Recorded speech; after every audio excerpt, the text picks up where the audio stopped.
Good morning ಎಲ್ಲರಿಗೂ. ನಾವೊಂದು ಥಾಟ್ನ share ಮಾಡ್ಕೊಂಡು ಏನಪ್ಪ ಅಂದರೆ,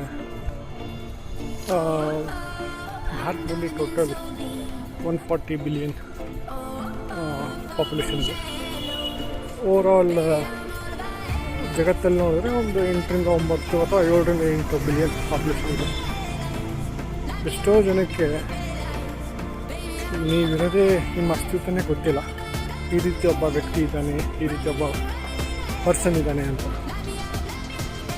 ಬಟ್ ನಾವು ಏನು ಯೋಚನೆ ಮಾಡ್ತಾ ಇದ್ದೀವಿ ಅಂದರೆ, ಅವರು ನಮ್ಮ ಬಗ್ಗೆ ಏನು ಥಿಂಕ್ ಮಾಡ್ತಾರೆ, ಇವ್ರು ನಮ್ಮ ಬಗ್ಗೆ ಏನು ಥಿಂಕ್ ಮಾಡ್ತಾರೆ, ಹಿಂಗೆ ಮಾಡಿದ್ರೆ ಏನಾಗುತ್ತೋ ಅಂತ. ಓಕೆ, ನೀವು ಈ ಯೂನಿವರ್ಸ್ಗೆ ಕಂಪೇರ್ ಮಾಡಿದರೆ ನಿಮ್ಮನ್ನು ನಾವು ಒಂದು ಸ್ಪೆಕ್ ಆಫ್ ಡಸ್ಟ್, ಅಂದರೆ ಒಂದು ಆ್ಯಟಮ್ಗಿಂತನೂ ಕಡಿದಾದಂತಹ ಒಂದು ಸ್ಥಾನದಲ್ಲಿ ನಾವಿದ್ದೀವಿ. So in comparison to time, we are living very short life. ಕೆಲವೊಬ್ಬರು ಅಡ್ವೈಸ್ ಮಾಡ್ಬೋದು, ನಿಮಗೆ ಈ ರೀತಿ ಪ್ಲ್ಯಾನಿಂಗ್ ಮಾಡಬೇಕು, ಆ ರೀತಿ ಫೈನಾನ್ಷಿಯಲ್ ಗೋಲ್ ಇಟ್ಕೋಬೇಕು.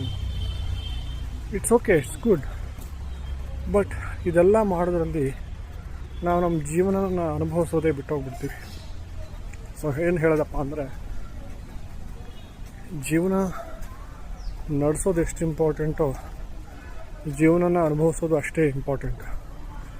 ಓಕೆ, ನಿಮ್ಮ ಬಗ್ಗೆ ನೀವು ಯೋಚನೆ ಮಾಡಬೇಕು. ಈಗ ನೋಡಿ, ನಿಮ್ಮಿಂದ ಒಂದು 4 ಜನ್ರೇಷನ್ ಮುಂದೆ ಹೋದರೆ ನಿಮ್ಮ ಹೆಸರು ಯಾರು ನೆನಪಿದೆ, ಯಾರು ನೆನಪಿರಲ್ಲ. ಈಗ ನಿಮಗೆ ನಾನು ಒಂದು ಕ್ವಶನ್ ಕೇಳ್ತೀನಿ, ನಿಮ್ಮ ಮುತ್ತಾತನ ಹೆಸರು ನಿಮ್ಗೆ ಗೊತ್ತಿದೆಯಾ? ಗೊತ್ತಿಲ್ಲ. ಸೊ ಯಾಕೆ ಟೆನ್ಷನು? ಚಿಲ್ ಮಾಡಿ. Thank you.